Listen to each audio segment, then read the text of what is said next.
Hello and welcome to Enchantment of Eternity's review for Bar Association, which is episode 15 of season 4 of Star Trek Deep Space Nine. This video is a part of a series of videos where I review episodes of Deep Space Nine, one episode at a time. In this video I cover the 4th season episode Bar Association. So Bar Association is the episode in which Rom has to get a sick bay because Quark is not giving him any sick leave to go to the infirmary to get medical care, and he collapses and almost dies.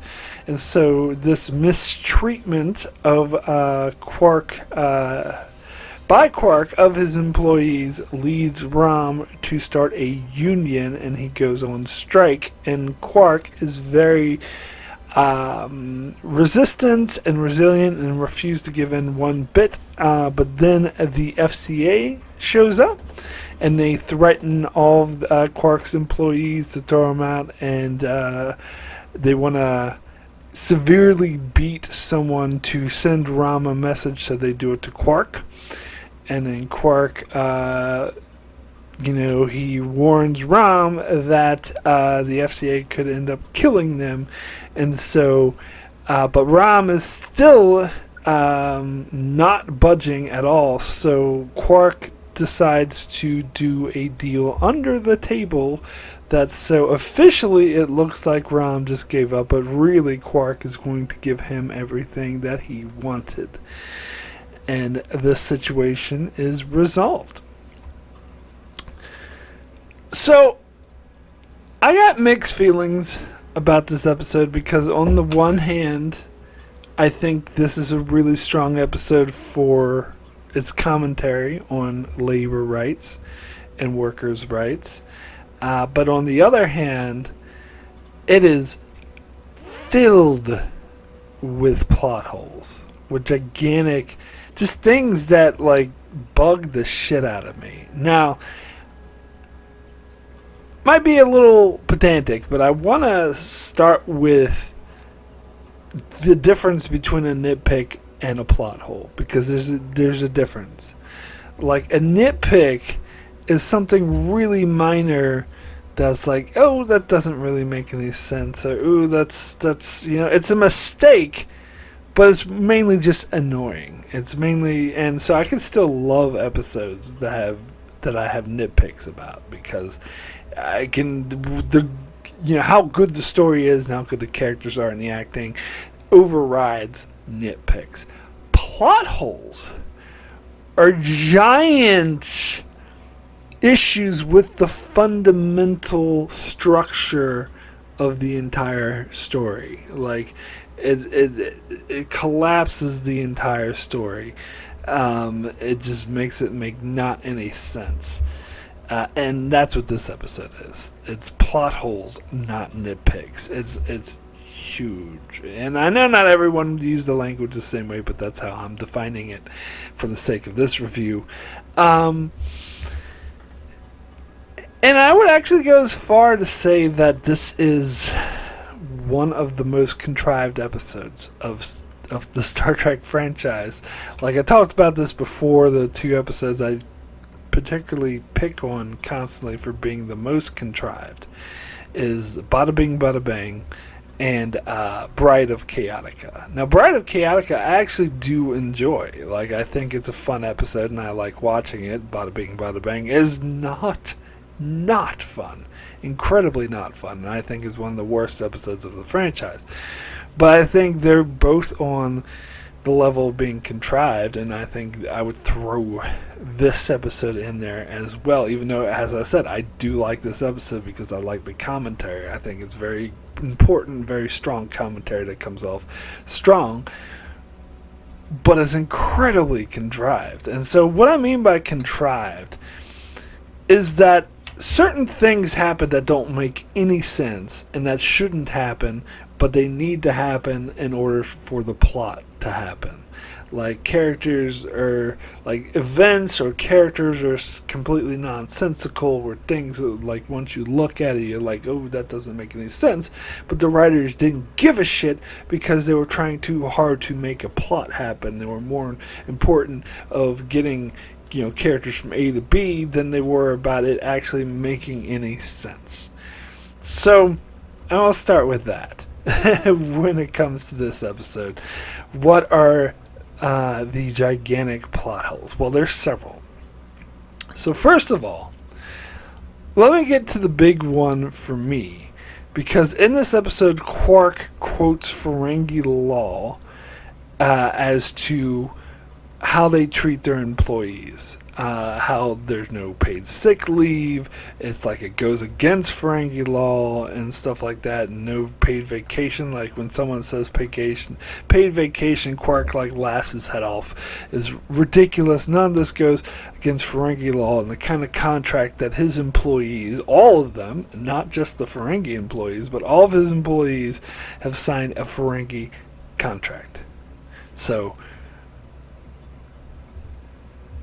several huge issues I have with this. First of all, why would anyone bother to work at Quark's then, when they could work at another store on the station that is not going to abuse them in that manner? Secondly, especially non-Ferengis, but secondly, and more importantly, why the fuck does Ferengi law matter on a Bajoran space station?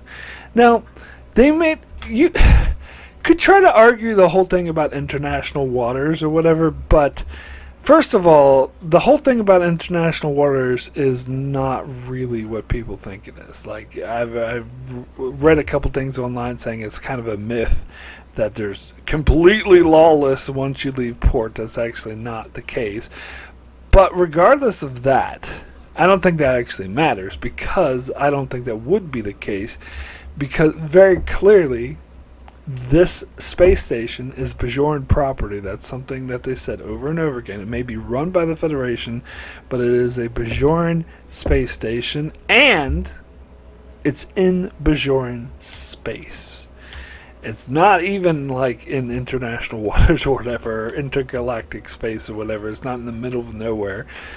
It is in Bajoran space. They made this very clear even several episodes ago when Kira was warning the Klingons that they're entering Bajoran space. So there is such a thing as Bajoran space, and Deep Space Nine is very clearly and established to be in it. So they're in Bajoran territory. It is a Bajoran space station. It is in Bajoran space. Therefore, it is subject to Bajoran laws. Ferengi laws should not make zero difference. Ferengi laws, they shouldn't be. Ferengi contracts is bullshit. You're on the Bajoran space station. You have to abide by Bajoran laws. For example, a real life example, if someone from China moves to New York City and they set up a restaurant in New York City, it's not like they run their restaurant by Chinese laws. It's not like they use Chinese laws to come up with their contracts, or they abide by the labor laws of China. No, they're in New York City, so they abide by the local New York City and the greater United States laws. That's how it fucking works. And so the same thing should apply here. And the reason why it doesn't is so the plot can happen, so the episode can happen. There's so many things, I'll get to more, where the whole thing is so the episode can happen, because it doesn't actually make any sense, because the actual dilemma of this episode should be resolved simply. In fact, it should never exist in the first place, actually, because Quark would not be allowed to abuse his employees in this manner, because clearly Bajoran law does not do that, and so Quark would not be able to do that because he would be subject to Bajoran law, and when they had to operate under Bajoran law, so he would not be allowed to deny his employees sick leave. And before I forget, another little minor nitpick is when Rom goes to Bashir, and Bashir asks, well, why didn't you come to me earlier? And he was like, oh, well, I was too busy, I didn't have time. So even if Rom was let's assume working 18 hours a day or some ridiculous shit like that, he still has time off. He still goes home. He has quarters. We've seen him. It's not like he sleeps in the bar, and so we do know that he does have. And we've seen him on time off before, so we know he does have time off. So he could easily, even if Quark wouldn't let him leave the restaurant during business hours, he could have easily gone after hours and gone seen Bashir. It's not like, or any of the doctors there. As I said, there has to be other doctors on the station other than Bashir. We only see Bashir, but clearly there's more, maybe other nurse practitioners, whatever, but he should have been able to see someone. And again, the whole thing about him not being able to leave because Quark doesn't let him, again, he's subject to Bajoran laws, and Bajoran laws would clearly let him do that. They would clearly allow sick leave, so that, that is nonsense. It is complete and utter nonsense. And then especially on top of that,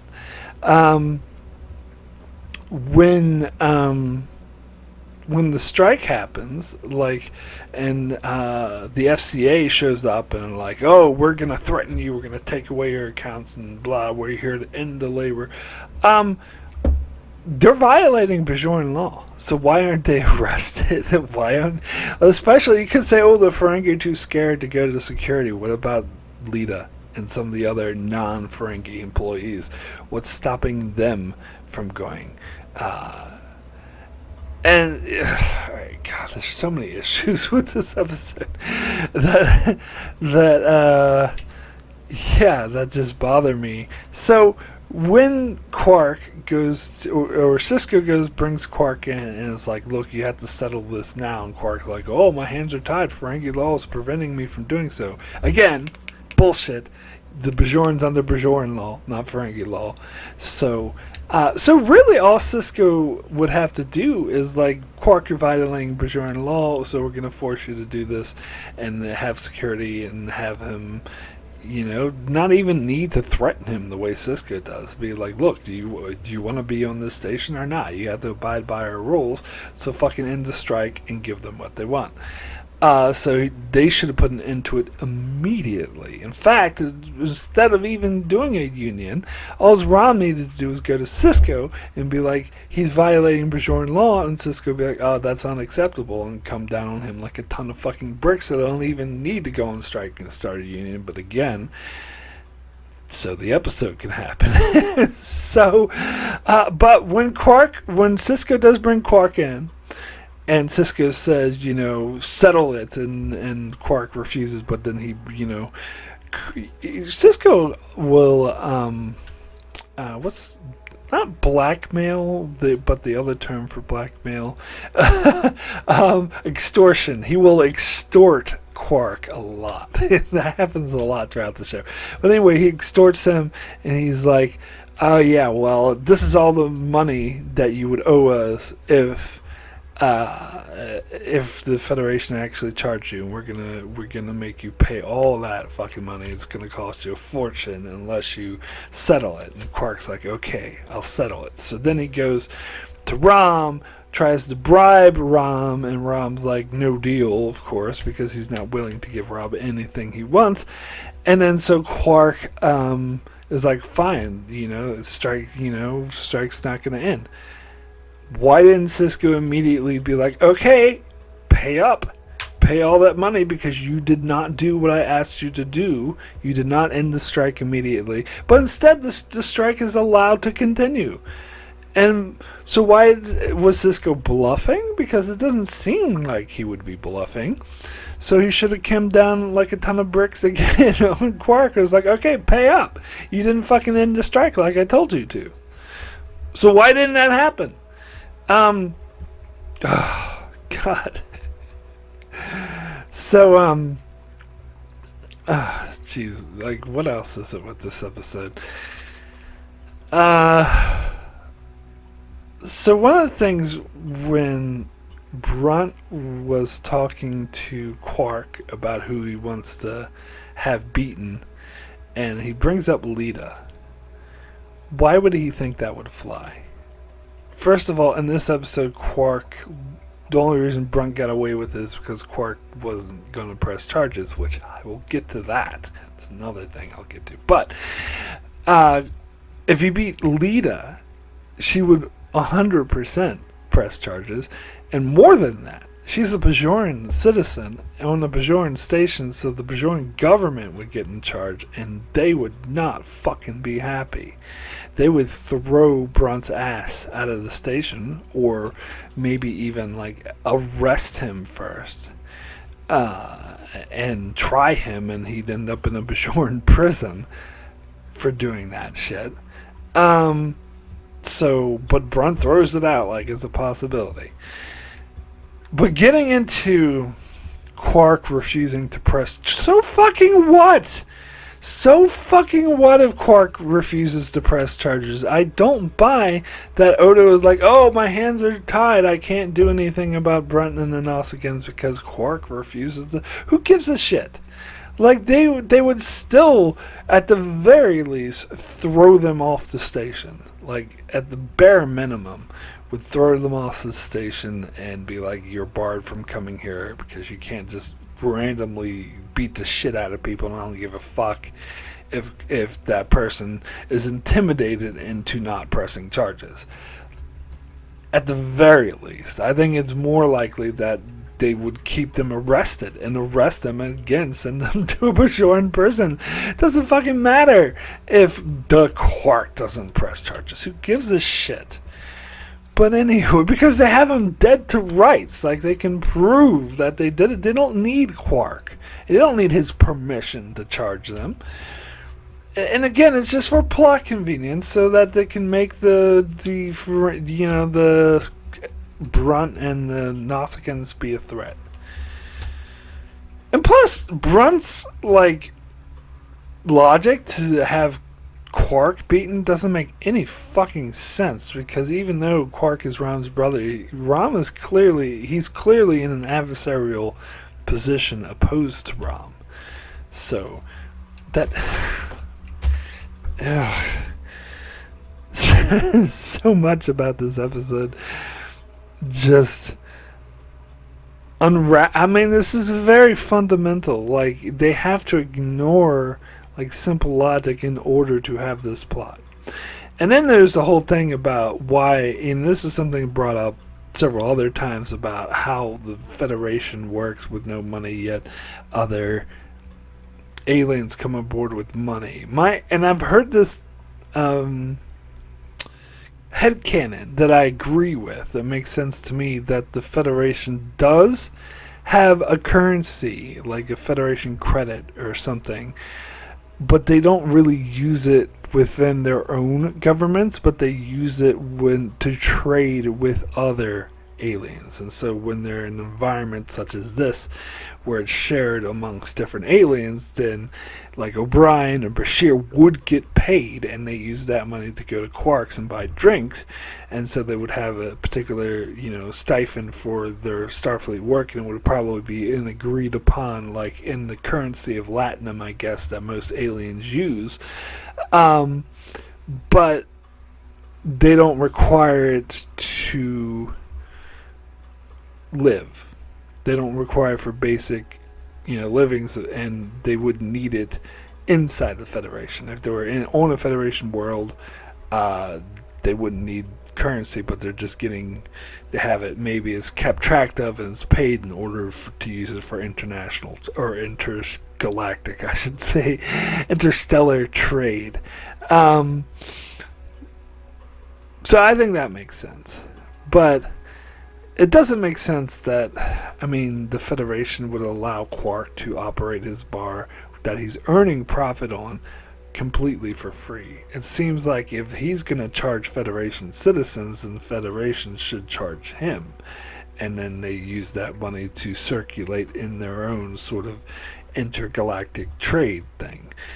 I don't know. I just don't... Well, I know for a fact that the writers of Deep Space Nine, particularly Ira Stephen Bear, Ronald D. Moore, and maybe others, completely disregarded and did not believe in Roddenberry's vision of a moneyless society. They see it as a hamper and something they just had to play lip service to occasionally. and something that they're stuck with, but they don't actually agree with it or understand it or think it makes any sense. And I totally disagree with them on this. I think they're dead wrong. I totally agree with Roddenberry's vision in this particular case.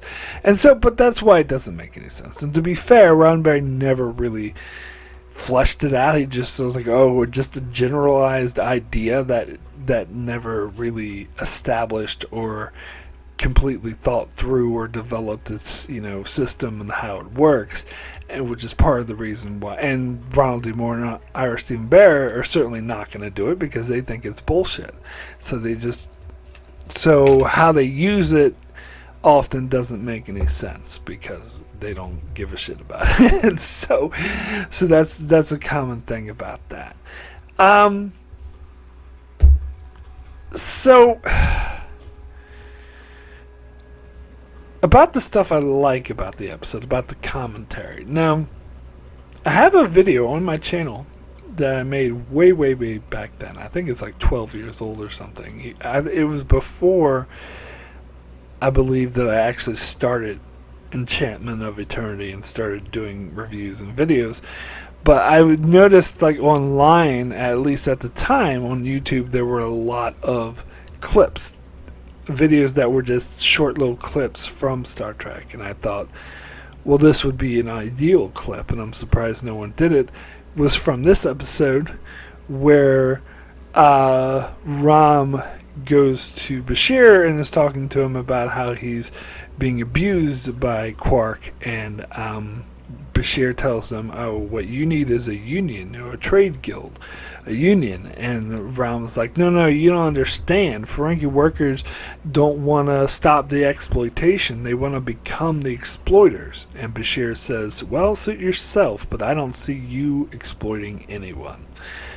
So that little short clip I thought was, and this is when I'm still kind of politically active. I just keep it on the down low for this channel, which might surprise people because sometimes I do really get into the politics of it all. But honestly, I could do it a hell of a lot more than I do. I do try to keep it a little bit on the down low as to not to alienate anyone, because this channel is more about like sci-fi review than it is about politics. But still. So I was very politically active, and so for me that was the perfect retort. Now, I know I got tons of comments. That was actually one of my highest viewed videos, and eventually it did get demonetized because I am just showing a clip from the show. In fact, later on I was surprised they didn't take it down. Because at the time, everyone was doing that. I thought, oh, you can use Star Trek clips all the time. But then they started, like, hammering down on that hard.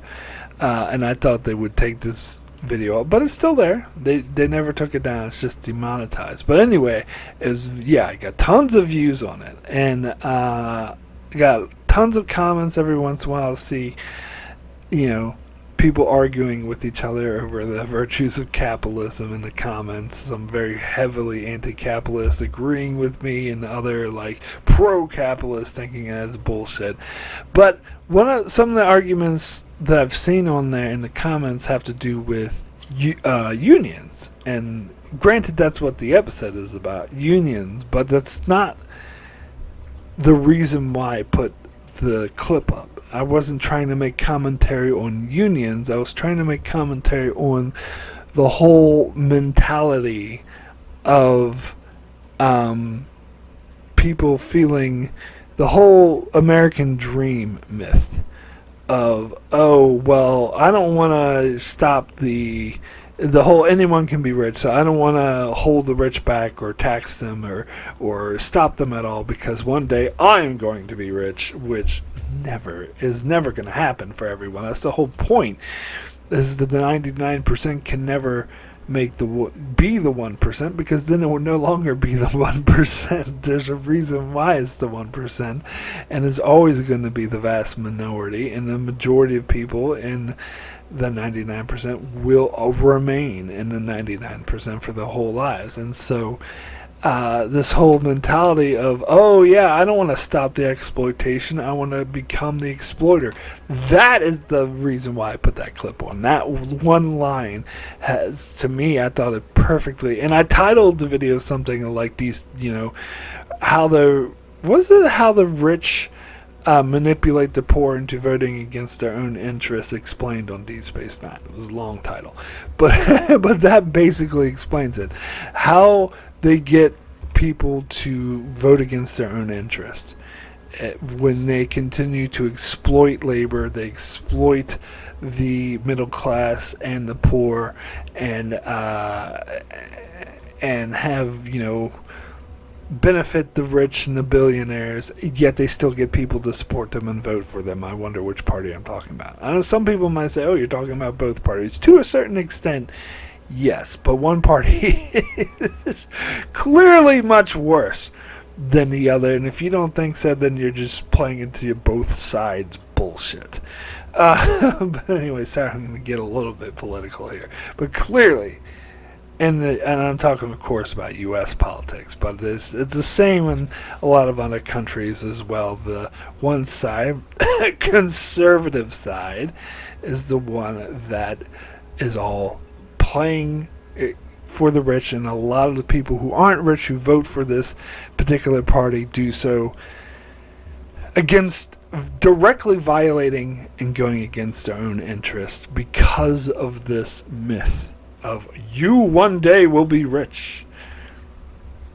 And I think honestly that is probably worse than the US than it is in most countries. And so yeah, so I thought it was the perfect clip from DS9 to explain this. I don't want to stop the exploitation because I'm going to be the exploiter one day. So I love that commentary.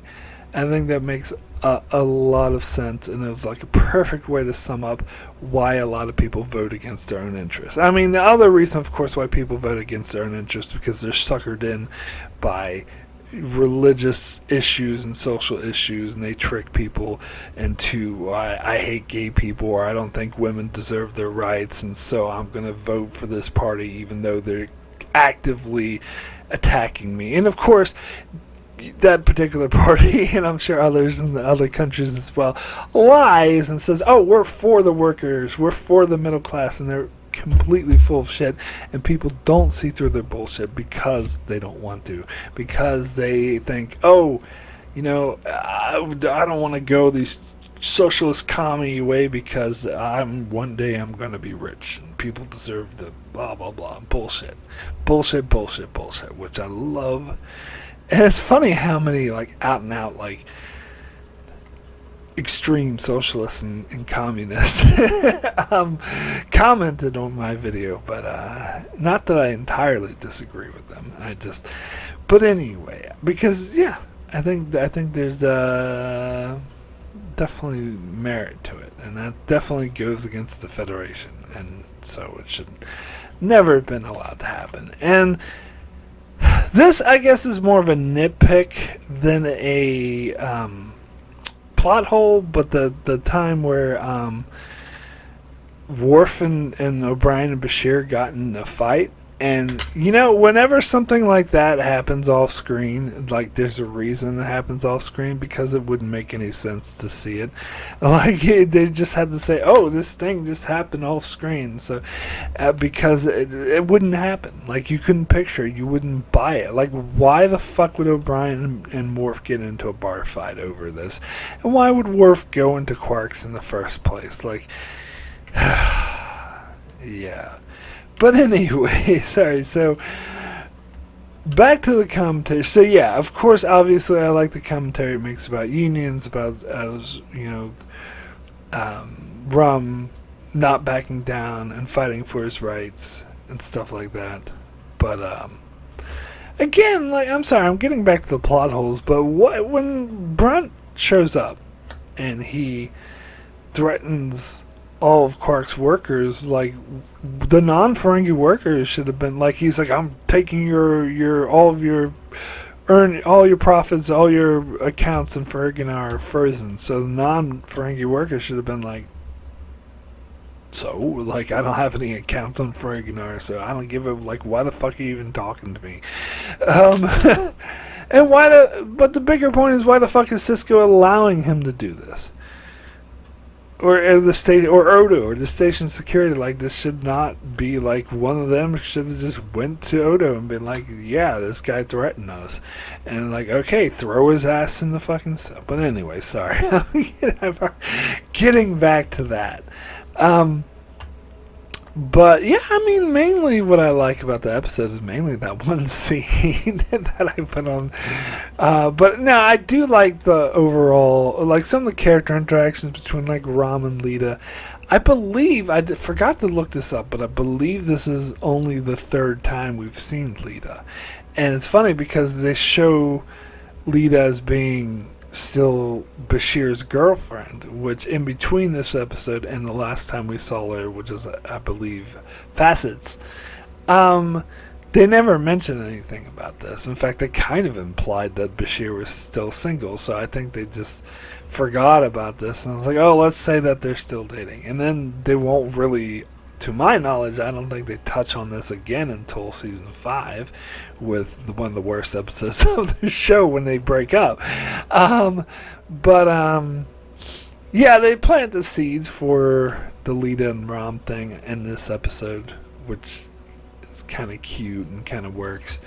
But yeah, I don't know. I just don't think Quark is all that funny, particularly in this episode. I just never been a huge fan of Quark, I guess. Like, there's a couple of really good Quark episodes. We'll get to one in season 5. But for the most part, like, I was reading online that a lot of people considered him, he was like the most popular character, which is probably why they chose him to cameo in the pilot episode of Voyager, which I still disagree with. I still think should have been Kira or Sisko. I mean, you could have had them both, but, like, it would have made more sense for Janeway. She's on DS9. She should meet with an actual officer, and we should see it on screen. We should see Sisko wishing him her good luck or whatever. But anyway, that's another thing. But I heard that Quark is one of the most popular characters of the show, and I don't agree. Like, I like him well enough. Like, he's fine, but he's not, I think, the best. The best, well, if you're talking about the main cast, so you exclude people like Garrick, he's clearly, like, everyone knows he's the best character. But if you look at just the main cast, then I would say someone like Kira or Odo or Sisko would be, not fucking Quark. But that is just my humble opinion. In fact, I probably even like Jadzia better than Quark, but not Bashir, though. Bashir and O'Brien is amazing, though. So he's probably better than Quark. So I think Quark, Quark is sort of in the list of main characters. He's like towards the bottom, just above Jake and Bashir. I think the only two he'd be above for me. But anyway, that is just my humble opinion. So, speaking of characters, I believe this is the second time that Brunt appears. So this is the first time they're establishing him as a recurring character, not just a one-off. Which again, I love Jeffrey Combs, but I don't like this character. I don't give a shit about this character. I don't think he's intimidating. I just think he's dumb. Just the funny way he talks, and he doesn't really make any sense. And I don't know. I just don't like him. So I definitely hold that against him. I do like how he has Nausicaan bodyguards. That's a nice touch. But anyway, I don't give a shit about Brunt. So then there was the side plot with Worf, and how he hate life on the station. He wanted to go live on the Defiant. And I think they touch on this a little bit in the future, but it doesn't seem like not much. I think it's mostly inconsequential. I don't know. This isn't much of a storyline. It's basically him being like all pissy and everyone saying, oh, you'll adjust, and eventually finally he's like, oh, well, in the end, maybe everyone else will have to adjust to me. which, no, not how that works, but you get some of the chemistry between Worf and Dax again a little bit in this storyline, and you do like the scene a lot. You do, I'm telling you. No, I mean the general you. I like the scene a lot where Worf goes to Odo and is like, how could security breaches like this happen? And it's like, they didn't happen on the Enterprise. And Odo's like, oh, really? And then he comes up with a list of things, security breaches that happened on the Enterprise, which actually was a good point. So that was a nice scene. The one thing I will complain about, and again, this is just a nitpick, when Dax says, "Oh, I brought a gift. Here's a little." It was like a little rod or something. I was like, "Oh, here's a list of Klingon operas." I think this is outdated even now. This is going by the 90s version of, oh, you got CDs, here's my CD collection or whatever. Or even the early 2000s when you had the USB stick with all the little all your songs on it or whatever. But in the nowadays you just go on Spotify. Or the equivalent, Amazon Music or what have you. And so, especially in the scenario, the situation of the future, the 24th century with Deep Space Nine, the library should have absolutely everything. You shouldn't need a little rod with songs on it. You just and even if it didn't, it should have access. It should be hooked to the Federation database. So it should be computer, download these songs for me, and you get them. You don't have to carry around physical things like the 90s. So this seemed really dumb. But anyway, as I said, that was just a nitpick. So I would now like to thank all those that support my channel on Patreon. Is very much appreciated. It does help me continue with my channel. I'd like to give a big special thanks to Jordan Johnson and Brandon Nealhouse. Thank you both so very, very much for your strong support. Also like to give a shout out to Tyler Cease, Benjamin Mead, Antarius, Greg Marley, Francisco, Chuck Hooks, Kyrie091, Anthony D. Benedictus, Ricky, Matty Jester, Joel Lavals, Alessandro Michelosio, Norman Buchwald, Stephen Kinney, Brenton Berg, and Allison Fordyce. Thank you all so very, very much for your support. Alright, so we do have a few patron comments on this episode. First comment is from Antarius, who says, after Rom already saved the day in Little Green Men, this is another strong episode for him. I like how Bashir and O'Brien are supportive of Rom's calls, but it bothered me that they had a fight with Worf. In this case, I would have preferred if they had stuck to Roddenberry's box and not shown any conflict between members of Starfleet, because fighting for that reason seemed rather immature. At one point, it is mentioned that the employees need their wages to be able to pay their rent, but why do they have to pay rent at all when the Federation is not collecting any rent from Quark? In addition, Federation and Bajoran law certainly should require every employee to grant at least some paid vacation, not to mention minimum wage, so this shouldn't have happened in the first place. Overall, I like the theme, and there were some good and funny moments, so I will give it a weak 8 out of 10. Given 8 out of 10, those issues obviously didn't bother you as much as they bother me.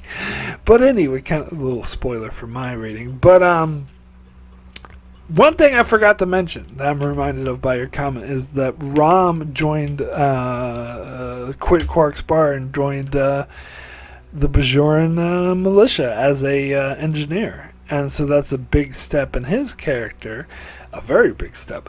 And yeah, so this episode is sort of noteworthy for that. And yeah, I think it kind of makes sense because, again, I talked about this a lot when I was covering episodes of season 1 and 2, is that they absolutely 100% retconned Rom's character, because Rom was an actual idiot who wasn't a smart engineer, But they gradually, I think starting in season 3, they gradually started making him this engineering genius, and then particularly showcased that in Little Green Men, where he literally was this huge engineering genius because they needed it for the plot, and so now they were kind of stuck with that. So in that scenario, it started with Heart of Stone, where Nog was like, "Oh, my father's an engineering genius," which is not what we've seen on screen. But anyway, but they made him into one, so this actually makes a lot of sense to make him actually become an engineer, which I think they'll do some interesting things with. So I think it was a smart move to do. So I said before, the Rom retcon is one I actually really agree with, because I think I like his character a lot better than how they had him in earlier seasons. Now, yes, Federation Bajoran law should require every employee or employer to grant paid vacation, not to mention holiday or sick pay. That's what I'm looking at. Sick pay, they definitely should have had. In fact, they should have gotten holiday pay for this Bajoran, because the whole thing is that the Bajoran had this month of fasting and atonement where they don't do any pleasure things or whatever, which is a funny thing. It's supposed to happen once a year, yet it never happened before and will never happen again. That's a funny thing. But yeah, they should have Bajoran government should have given them holiday pay for that. But yeah, and also good catch about how some of the employees saying I need to pay my rent. So if Quark doesn't need to pay rent, why should they pay rent? and again, the Federation should protect people from poverty. No one's going to become homeless even in the Bajoran station, because it is Federation run.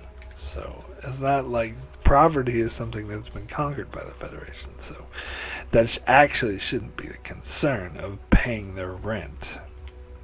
Even if they did the way I was thinking, that people do need to pay rent because they're using that intergalactic thing, they still wouldn't allow anyone to become impoverished, because poverty is no more. But anyway, so next comment is from Benjamin Mead, who says, I like this episode a lot. Rom is one of my favorite characters. I enjoy watching him organize a union and stand up to Quark. The episode is entertaining, and I love the decision to have Rom leave the bar and become a station engineer.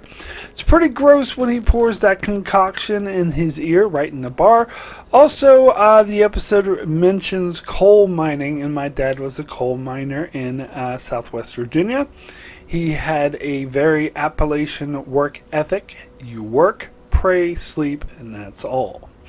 So when they would strike at mines, he would cross the picket line and work. Someone told me they were trying to get a posse to go jump him at a union meeting and couldn't get any volunteers. Someone finally said, "Are you crazy?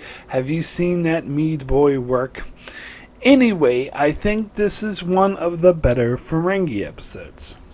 Well, that little story you told seems to be antithetical to the message of the episode. I guess he would be Worf in this scenario. But, yeah, so if I'm gonna be completely honest, there was one time in my life where I crossed picket lines, and that's when I went to see, I believe it was Solo, a Star Wars story. I was seeing the midnight showing, and I had already bought my tickets, but apparently the people that worked at the movie theater were striking, and there was a couple of them. It was not that many. It was maybe 2 or 3. Maybe it was 4 people, but they were standing out with signs saying, don't frequencies, don't cross the picket lines, and right in front of the front doors of the movie theater. And I'm just thinking, dude, I already got my tickets. And I saw that they almost got in a fight with someone because I think they were blocking this guy's way. He's like, don't block my way, and he almost shoved him. He was like, all right, and he backed off. But yeah, I mean, I worked at a movie theater before, so I can understand how they treat their employees like shit, and I respect them for striking. But it's not like I was just gonna eat the $16 that I already spent to buy the movie ticket. So, and plus I wanted to see it. But anywho, so next comment is from Stephen Kennedy, who says, "This was a good episode, however, I don't really like unions. The main union in Ireland is corrupt as hell, especially if you work for the government, as most of them are lazy bastards. Unions are a good thing at the start. Maybe I have a different aspect on unions, as accountants don't have a union, as we have an accounting body instead." Odo had that pad ready, as he knows Worf would complain to him. The scene was golden, but Odo should have also said that all these things happen on your watch, Mr. Worf.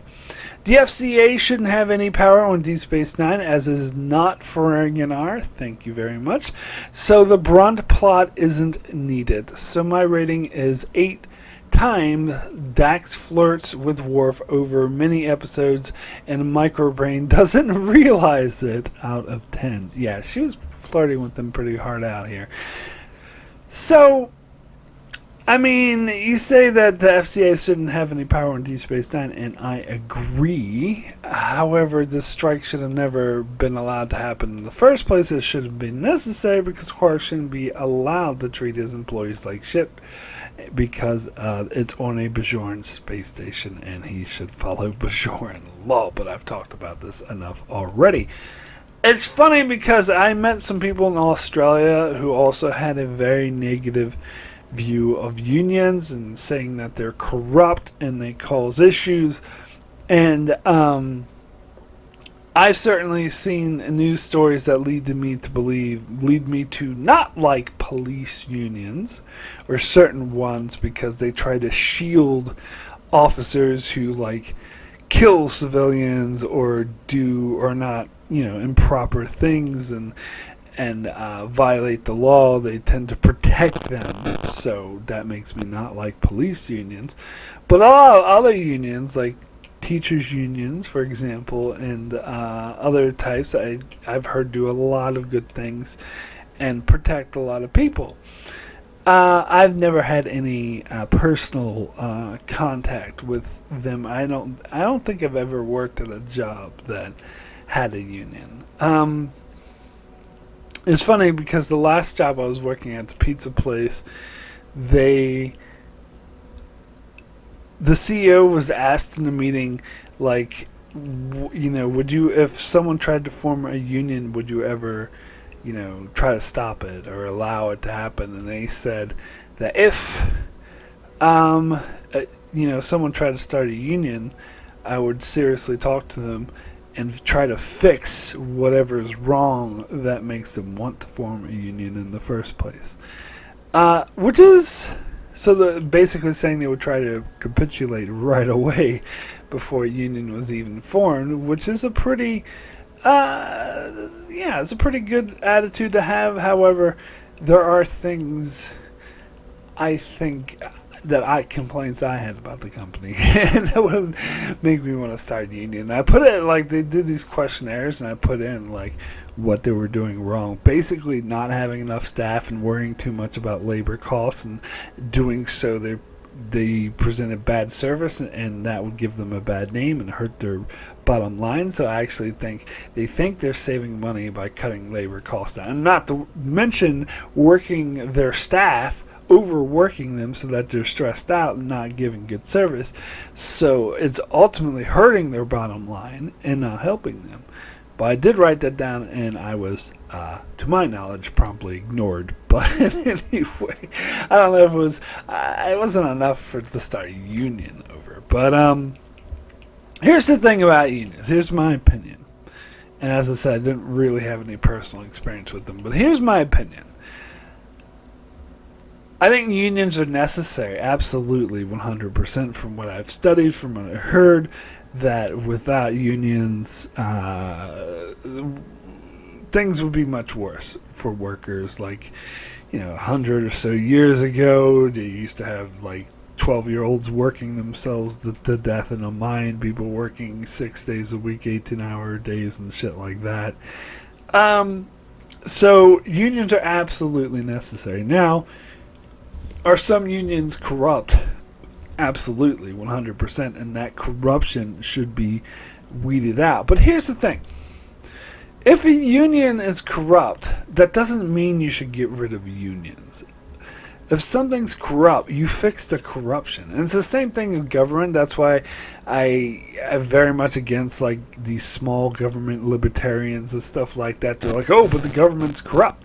Yeah, but if the government's corrupt, you try to fix the corruption. You don't get rid of the government. Because things would only get worse. Like if you...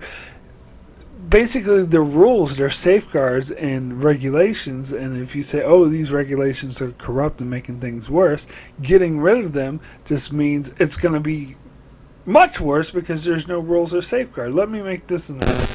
It's like, and this applies to unions as well, because if you get rid of the union, things will be much worse than having it, even if that union is corrupt. The answer is to fix the corruption. So here's my analogy. Like, if there's a basketball game and one team is cheating because the referee is corrupt and allowing the team to cheat, the solution is not to just get rid of the referee and play without a referee, because then that team will cheat even worse and things will be even worse. The solution is to fire the referee and get one who isn't corrupt. Same thing applies with unions, I believe. And government, for that matter. But anyway. Another comment from Stephen Kennedy, who says, blood wine and Klingon opera should be for the Vulcans. Klingons should drink something like Bloodbath and listen to death or speed metal. Oh, that would be awesome if they had the Klingons listening to death metal. There is an episode in Voyager coming up where the Doctor has this fake holographic family, and he has the rebellious teenage son who's blasting Klingon music, and it was supposed to approximate. It is definitely supposed to be, the comparison is like kids who blast metal music and stuff like that. So I did make that comparison there a bit in that episode, at least. I don't know if Bloodbath is a good name for a Klingon drink. I don't think there's anything wrong with blood wine. At least wine implies it's some sort of drink. Bloodbath seems like a bubble bath. But that's just my opinion. Anyway, next comment is from Brandon Neil Howells, who says DS9 season 4 episode 16.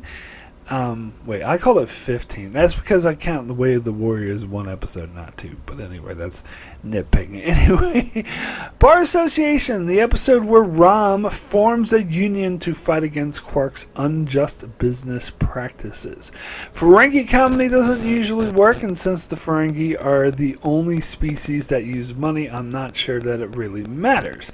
Poor Rom is an unfulfilled wanker with a crush on a Bajoran Dabu girl. As soon as Brunt enters, I lose interest. I'm glad that Rom gets transferred to engineering, though. 5 humans dressed up for the Battle of Kluntoff out of 10. I agree. Brunt enters, I sort of lose. The episode definitely gets worse for me. I just don't like Brunt. I don't know. I'm not that huge of a fan of Rom, but he's okay. Like, we get to the Ferengi, what's it called? Magnificent Ferengi. Rom's actually really funny in that episode. He's like, I think that's definitely the best Rom episode in my opinion. Here, he's fine. He does have a bit of a character arc, but he comes off, I don't know if stupid, more of like goofy, but it is. I do like him. You do root for him in this episode. I didn't get the whole thing. Unfulfilled wanker. You're actually referring to his self-umoxing, which was caused the health issues in the first place. Didn't make that connection. Anyway. So next comment is from Norman Buckwald, who says, I hate it when I write a review and it disappears when I try to send it. So, briefly, I really like this episode. This is a theme, thankfully, am glad Trek had pursued, as there's always at least a guarantee in some way in modern television of the true importance of unions and why, especially for those who work in the service industry. Yes, Brunt is the villain, but unlike all of his other episodes, he actually serves a purpose and has no punchline like acting Grand Nagus to signify him. If he was a one and done, and just in this episode, I may have ranked this character higher of Jeffrey Combs' character instead of, I don't know, being at the almost bottom. And the bottom is another Ferengi character from Acquisition. Rom is used quite effectively. Not only does he demonstrate character portrayals where his future of being Grand Nagus isn't as out there, but it also starts the beginning of one of the most unexpected, yes, best relationships in Trek, Rom and Lita. So, for the first Rom-centered episode, I always found it quite good and always happy to catch on rewatches. I will give this episode 9. Worf, how could you cross that picket line? You deserve the brawl from Bashir and O'Brien out of 10. But the thing is, I don't buy the brawl. I don't buy that these characters would brawl. It's just, and I feel like it happened off screen because you wouldn't buy it, because there's no way to accurately portray it that you would buy, because you just wouldn't happen. But that is just my humble opinion. Now, yeah, the whole thing about acting Grand Nagus was from the worst episode in the entire Star Trek franchise, and needless to say, Brunt's worst appearance. But yeah, I don't know. If Brunt was a one and done character in this episode, I still don't think I like him. I'm sorry. If he was one and done in Family Business, that would be better, because I actually think he served a pretty good. He was actually okay in Family Business, and they should have just ended it there, not brought him back for this episode. I mean, he'll get worse, though, so they definitely needed to just stop bringing him back. I think I talked about this, that actually took me a while. Maybe it took me to the rewatch to actually realize who Brunt was, and that he was actually a recurring character. I think I remember I kind of knew who he was in Magnificent Ferengi, but I remember watching the Emperor's New Cloak, and they're like, this is the good version of Brunt. And I'm like, who's Brunt again? I don't know. He's just, don't like him. So maybe that's why he constantly slipped from my memory. Yeah, I never really thought of this as a Rom episode before, but now that you mention it, it kind of is. So I always thought of it more as a Quark episode, but yeah, Rom's a bit more of the main character, and Quark is kind of the sidekick, unlike it's usually Quark is the main character and Rom's the sidekick in Quark-centered episodes. So yeah, I know. I can see that. But Rom and Lita being one of the best relationships in Trek, I don't know. It is okay. I didn't hate it, but it's definitely not one of my favorites. For shizzle, my brizzle. Anyway, I guess you didn't give a rating out of 10. Okay, that's fine. Don't always have to. Wait, you did. I will give this episode 9 out of 10. Oh, wow, 9 out of 10. Pretty powerful there. Pretty powerful stuff. I think you're overlooking all the many plot holes that this episode has. But anyway. They're in a Bajoran space station. Why does Frankie Law have any... Anyway, I talked about this already. Thank you, patrons, so much for your comments. So my rating for Bar Association out of 10 is going to be a very generous 6. Good. Just barely a positive rating, and even that I'm second guessing. But I did really like the commentary, and it was a good character story for Rom, and I think the character interactions were strong. The the message, of course, was great, but not just about unions, but about exploitation of workers, and as I said, the mentality of if I don't want to stop the exploitation, I want to become the exploiters, which is nonsense in how people fight against these people. So I love the stuff with like O'Brien like sticking up for the union and stuff like that, and we get another scene of Sisko trying to extort Quark. So so I really did like I think it's an important episode for the show because of the commentary it makes on labor rights. But the plot's fucking contrived. It is so contrived. It is just nonsensical. Like there's Sisko, like this strike should never. This whole thing should never be happening in the first place, because Quark should not be allowed to treat his workers this way, because he's on the Bajoran space station. In Bajoran space, he should be forced to follow Bajoran laws, not have these exploitive contracts in Ferengi ship, because they're not on Ferenginar.